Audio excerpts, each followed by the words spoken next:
In this box is a Ruger Single 6, and it's I got the 60th anniversary of that particular weapon, and it's model 0668 in stainless, and it has a 5.5-inch barrel. This is what they come like. I haven't really messed with this a whole lot yet.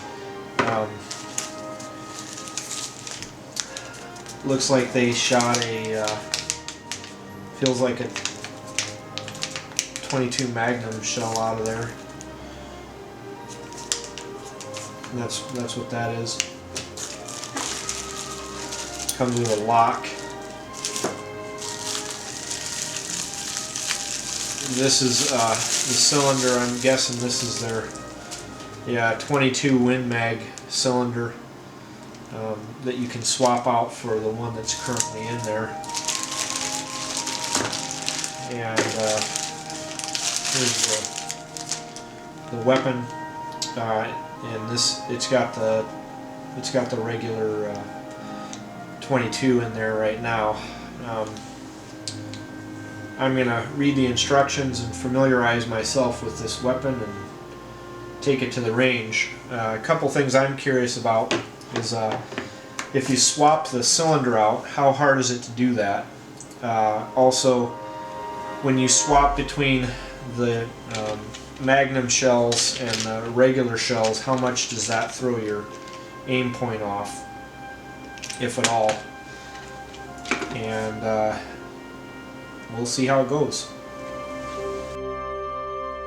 To change the cylinder, all you need to do is locate this. That's the base pin. This is the base pin latch. This is the cylinder. You press down on the base pin latch and then pull the base pin forward.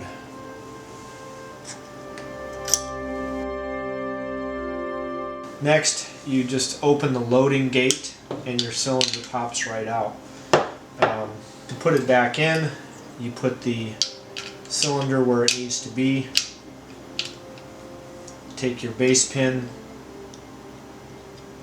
slide it in, depress the base pin latch, which I'm doing, and it should go right in. It takes a little fiddling, but there it goes. Now it's done. Close the gate, and you're ready to rock and roll. One other thing to check is that these, mine is numbered 463.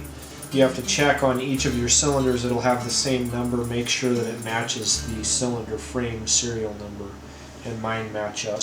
If you want to store your weapon locked, that's easy enough to do. What you do is you remove the cylinder, and you can lock it and basically render it useless by just putting the padlock that they supply there, and there's no way to fire that. There are instructions on this new Single 6. There is an internal lock built in, and there are some instructions on how to do that. You have to drill through the right grip panel. I'm not going to mess with that. Something to notice about the difference between the two cylinders. The Magnum cylinder, it actually marks what it is on the side. It says 22 Win Magnum Cal. And on the regular 22 long rifle, there is no marking on the side. Some other features of this gun, the anniversary, the 60-year anniversary, has some engraving and some gold on the frame here. Kind of neat.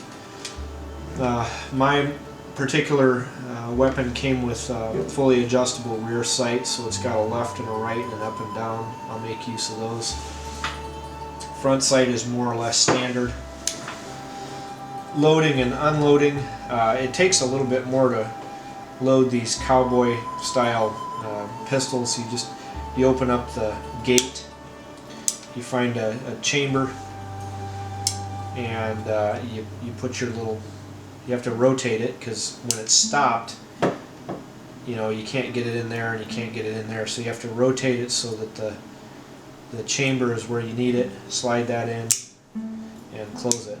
And then to unload it, same thing. You just open this, slide it to where you need it, and then there's an unloading lever up here that you press, and it'll pop that right out for you, just like that.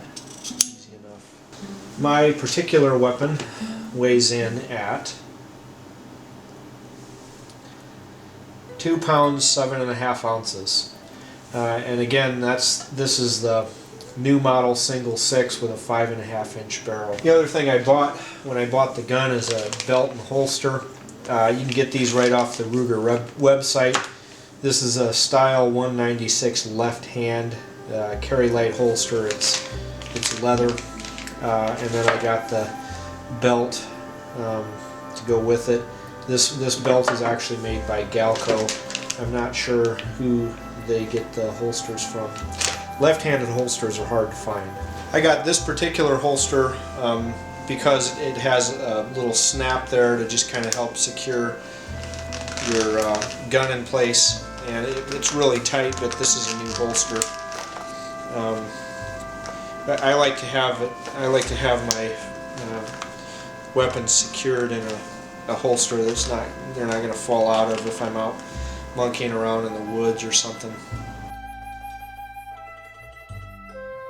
I've got some CCI mini mags here, and this is first shots out of the box. I'm gonna just give it a shot here and see how well it shoots straight out of the box. Okay, here goes. That trigger's real light. That's nice.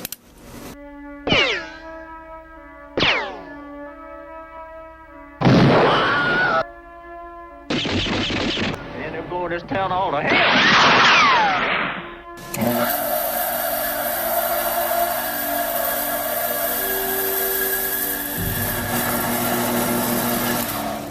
Looks like I'm shooting pretty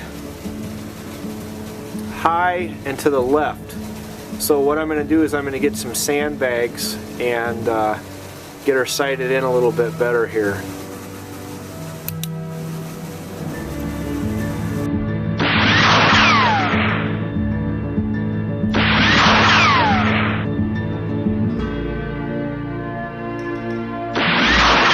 It settled down pretty well there, probably within my capabilities with this particular gun. It's not quite as precise as my other 22 pistol, but I wouldn't expect it to be. So far, shooting pretty well. Haven't had too many problems with it yet. If you've seen my other video reviewing this, after 50 rounds or so, the barrel got so clogged up that I had to take it home and clean it, and literally chunks of lead were coming out of it. That hasn't happened so far, but I'm gonna keep shooting here and see how it does. Then I'm gonna switch over to the 22 mag and see how much my aim point changes. So I've switched over to the Remington 22 Win Mag 33 grain AccuTip 5s, and I'm gonna see how much this changes the aim point. I'll probably just leave it chambered to 22 Magnum, because that's mainly what I was interested in with this pistol anyway, and I'll adjust it as needed. I'm going to shoot all 6 and then see what it does. If I had to guess, I'd say it's going to shoot high, but we'll see. Ooh, that's got a lot more bark to it than the 22 does.